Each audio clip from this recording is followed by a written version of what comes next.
Good. Hello, I'm Rachel. I'm Megan. And today we're presenting on modern fantasy literature. Modern fantasy literature uses elements that are not known in the real world. Examples like talking animals, magic, fairy tale lands, and more. Fantasy literature is important because it is imaginative and inexplicable. It is the most difficult genre to write because the author has to create a new world and it has to be credible to be believable. I enjoy fantasy because it's able to transport the reader to new worlds. It is able to connect those worlds to issues relatable to the real world. This is done through metaphors and comparisons. Modern fantasy has strong characters and a credible plot. There are 6 basic fantasy themes. These are magic, other worlds, good versus evil, heroism, special character types, and fantastic objects. Magic is fantasy's most used element, such as in Charlotte's Web that we read in class.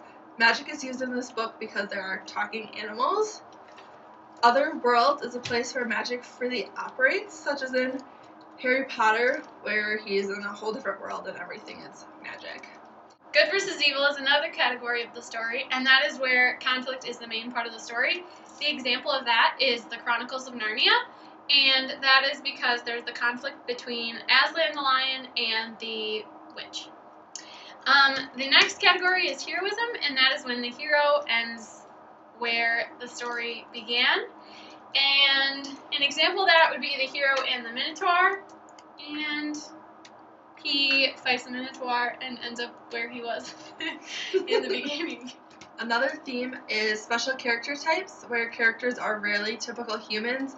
Examples would be fairies, giants, and like this book, the carrots, where the carrots have faces and are talking.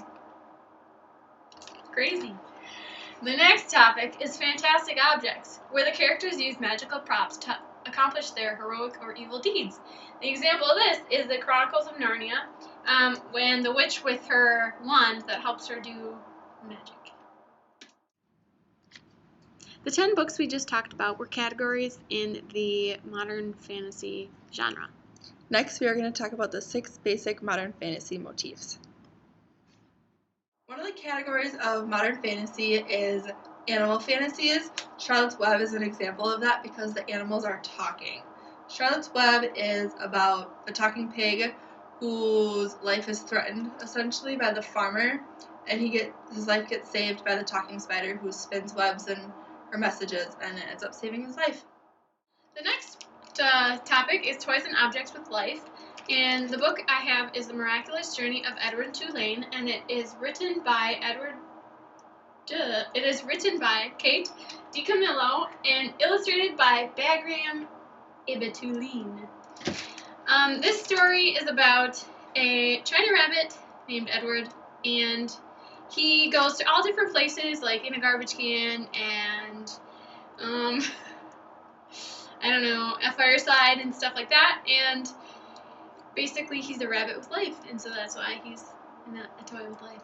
The next category is tiny humans, and we're going to talk about The Borrowers Afloat by Mary Norton, who is a truly original and persuasive writer.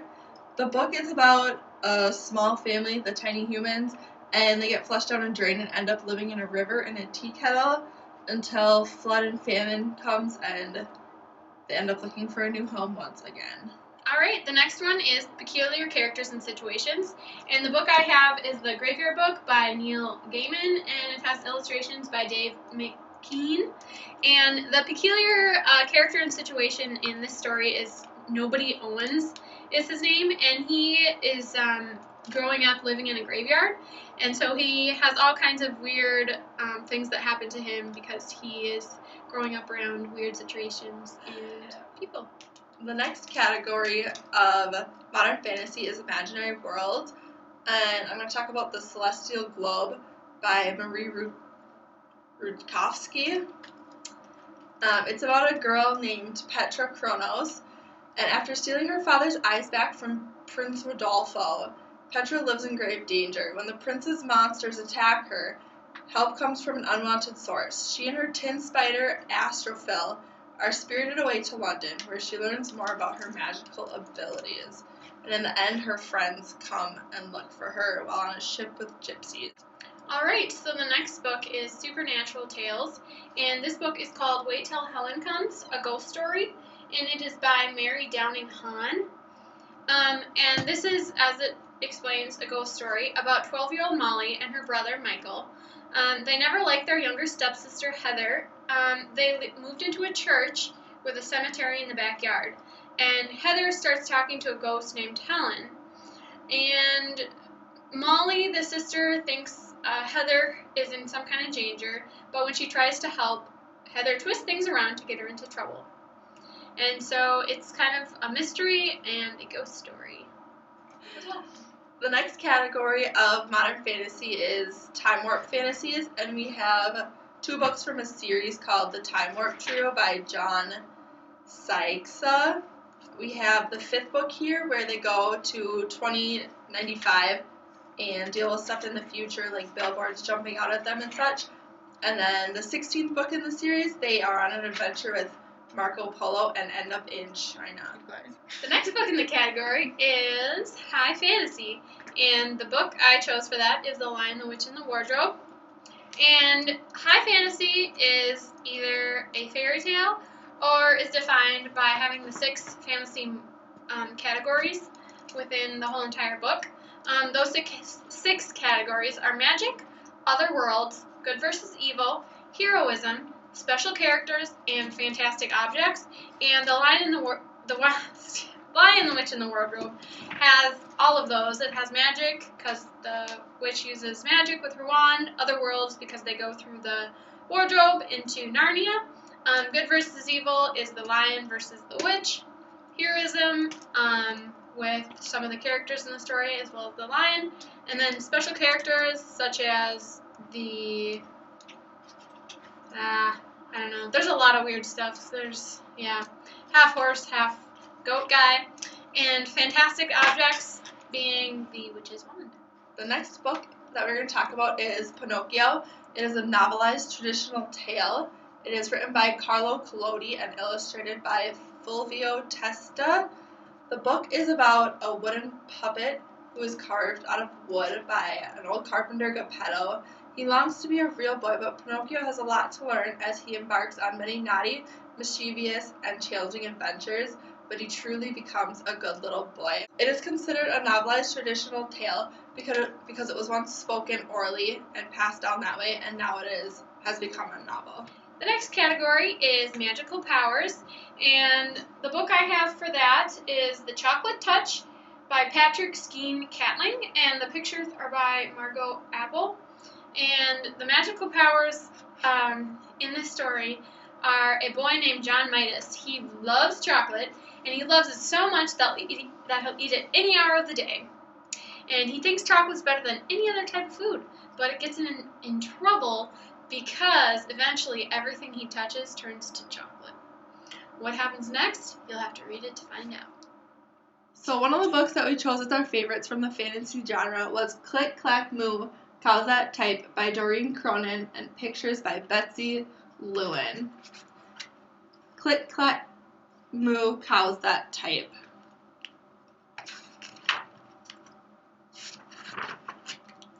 Farmer Brown has a problem. His cows like to type. All day long he hears click, clack, moo, click, clack, moo, clickety, clack, moo. At first he couldn't believe his ears. Cows that type? Impossible. Click, clack, moo, click, clack, moo, clickety, clack, moo. Then he couldn't believe his eyes. Dear Farmer Brown, the barn is very cold at night.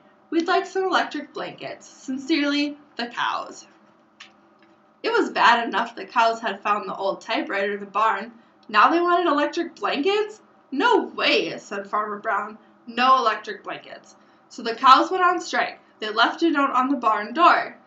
It said, sorry, we're closed. No milk today.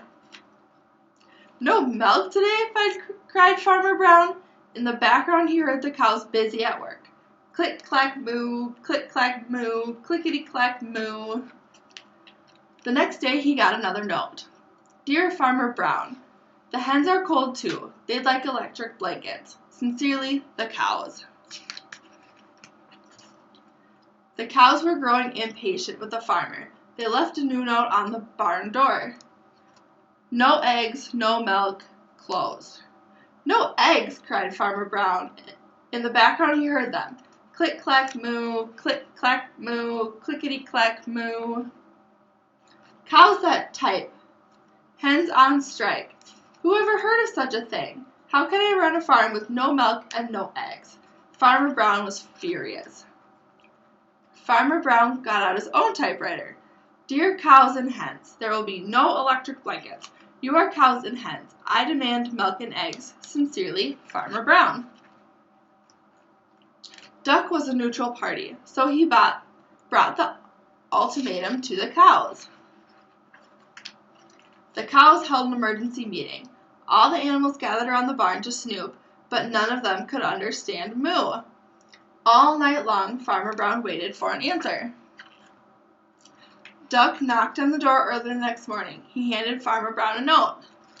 Dear Farmer Brown, we will exchange our typewriter for electric blankets. Leave them outside the barn door, and we will send Duck over with the typewriter. Sincerely, the cows. Farmer Brown decided this was a good deal. He left the blankets next to the barn door and waited for Duck to come with the typewriter. The next morning he got a note. Dear Farmer Brown, the pond is quite boring. We'd like a diving board. Sincerely, the ducks. Click, clack, quack. Click, clack, quack. Clickety, clack, quack. The end. Sci-fi differs from fantasy in that the magic in fantasy is just there and it cannot be explained. Science fiction is rooted in suggestions of scientific fact, such as the Time Warp Trio. The suggestions of scientific fact in these stories are that the main boy in the story, receives a magical book from his magician uncle, and that book is able to transport them to different worlds. In this one, they're transported to ancient Egypt, and in this one, they're transported to 2095. And so those are two great examples of science fiction fantasy. Now I'm going to explain to you why Click Clack Moo is a modern fantasy. That is because the category of this book is animal fantasy, and that is because of the cows, ducks, chickens, and other animals that can talk, which obviously is not real life. The next reason is that there is magic, such as the talking animals. Obviously that doesn't happen in real life. They can type, they can write notes, and so that is part of the magic genre. The next thing is they also talk to the farmer through the notes and things like that, and the farmer talks back, which obviously isn't very realistic. That's not a page. The end. In the real world. Okay. No, just keep going. You can always edit it. And Inexplicable. It is. Just start that sentence over. Okay, redo. Yay! That's a wrap. In that magic is. There's a big difference between. What is wrong with me? Read. My favorite book from the fantasy genre was Click Clack Clue. Shit. What was this one? You can't say that in the video. Well, yeah, you could.